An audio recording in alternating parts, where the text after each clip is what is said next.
can hear me. It's not going to be that exciting. And I was asked, I want to, don't mind, I think, leave it go. I think that's interesting. Could be more interesting listening to me. So, hey. Can you up the volume a little? Staying close. Oh, you need to lift that up. Right, yeah. That's all we've done. Okay, everyone happy? Good on you. Okay, rightio, so welcome along everyone to the South Canterbury 50th Reunion, Canterbury Club 50th Reunion. Right, I'm John Hyland, the current president of the South Canterbury Canterbury Club. Tonight we're going to reflect on who we are, where we've been and where we're going. So we can reflect on that by just watching this slideshow. And as you've seen on the screen, these are the people who make the club. We have a current membership of 63 people who have an interest in the outdoors. Only last Monday, our monthly meeting, which is still holding the same time as the original one, every second Monday of the month. And we had 2 new people turn up as possible members. So what was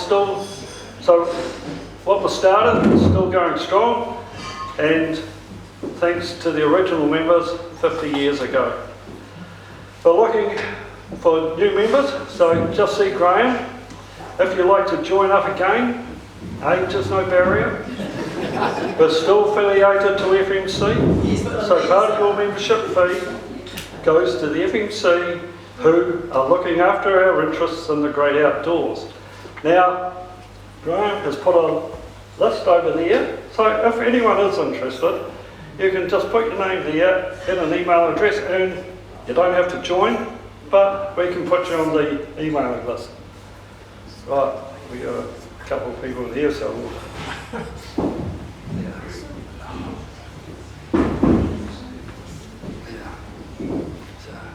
As you can see, we might embarrass them, won't we?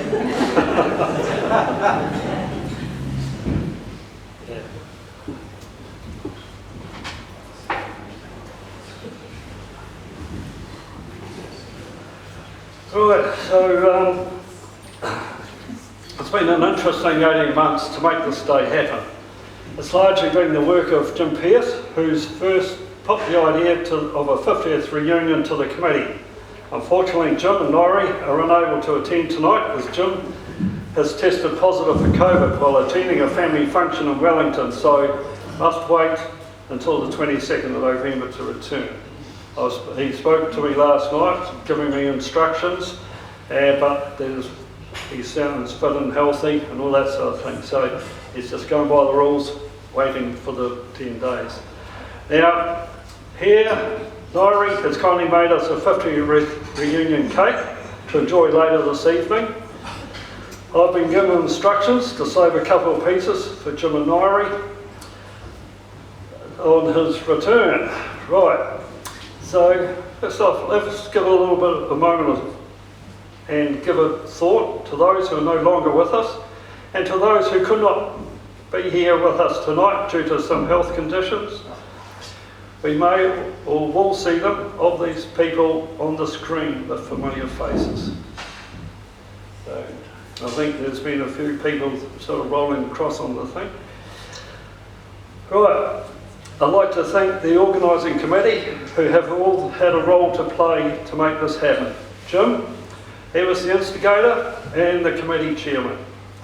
There's Robert Burks and Catherine Thomas. They are the who's who of the club. They knew who to go to. They were there then. So, and then Graham, he was the man who looked after the finances. And Neville Guthrie was the author of our book. And I was the seat organiser and baker. So another person that requires a mention is Wayne King, who has looked after, I believe, 4,000 photos and whittled it down to what we see tonight. So well done to all. Right, our original date for the reunion was to be the 12th of March 2022. Everything was going on plan. Alas, we were back to COVID restrictions and had to put things on hold. The change of dates became an issue to some, so sadly we've missed out on their company tonight. And that has been a comment that some people thought, oh, they'll be here, but yeah, others had other commitments. And I'd like to thank Julian and Vanessa of Sophie's for working through the issues with us and making this venue available to us again tonight. So let's all have a good time. Right, to commemorate the 50 years, it was decided to dedicate a seat to the community of South Canterbury. After a bit of deliberation, it was decided to ask Doc if a seat could go at the town on Deer Spur. If you look back over the years, this must have been one of the most used tracks done as a club trip or as our own personal challenge. This was organised, I'm referring to the seat, this was organised Jim, Rob and I with the help of Chris Dyson from the Geraldine Dock office. We met at the town on November 2021. He took the concept back to the decision makers and we got their approval. There's a lot of hoops to jump through, but we did it. With the help of Mike Keane from the men's shed, we built the seat and got it ready to be carted up to the town. The club gave a donation to the men's sheds in appreciation of their members' time and the use of their facilities. It's not a lightweight seat, so I was left with a dilemma of how do I get into the town. I have people sort of saying you've got to fly in by helicopter and stuff. We're a tramping club, and tramping clubs can build huts in the outback, so surely we can put a seat up a hill.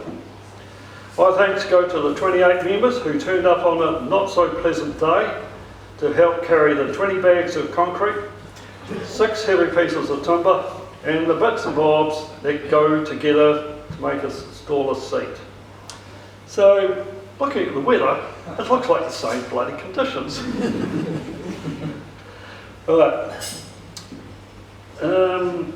Yeah, so once we got the seat in place, we returned it to Wanahu Flat for a barbecue, and Neville launched his book. Now, you'll hear more about this book soon. And there are copies available up there for sale. So there's a box there and put your money in that.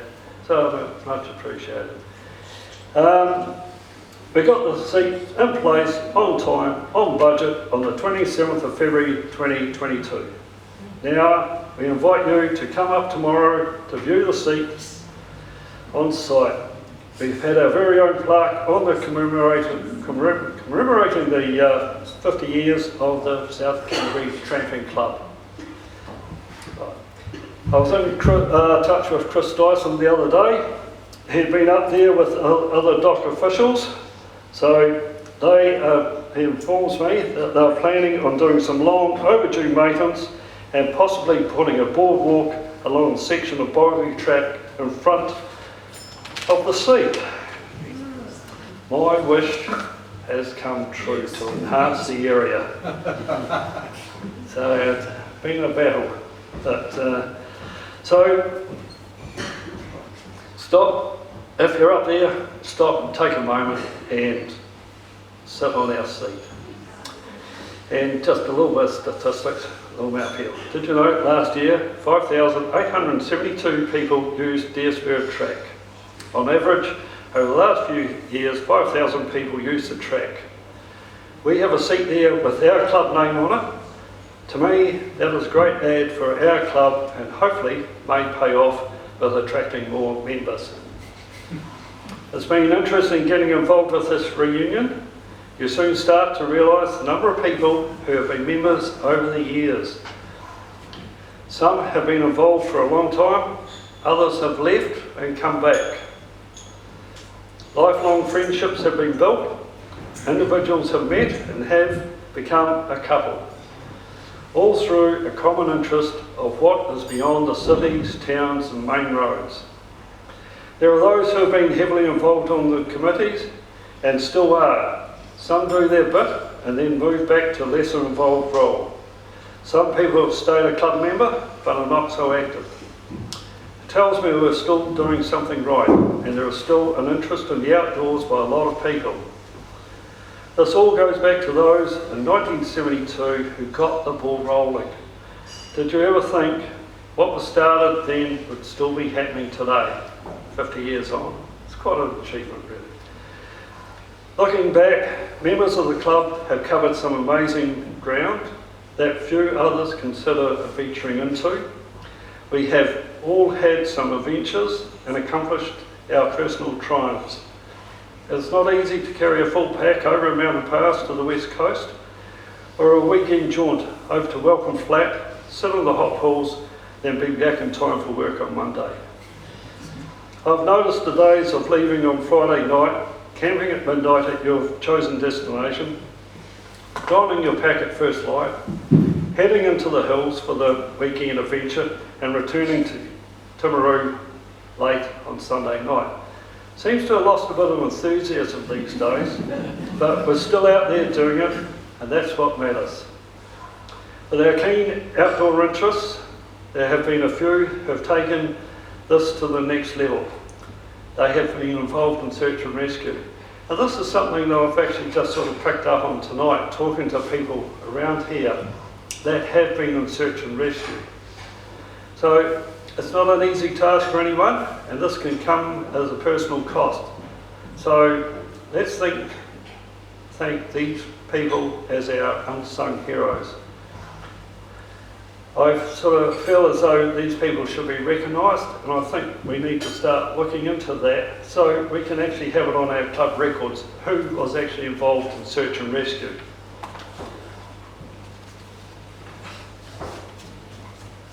As you can see on the table of memorabilia, we've moved forward from the early printed newsletter to the electronic world of having a website, club newsletter, and now it comes as an email. So if people are interested, as I say, put a name down here. Now, how am I for time, Graham? Oh, good, right, okay. So that's my bit. And so I'd like to invite Neil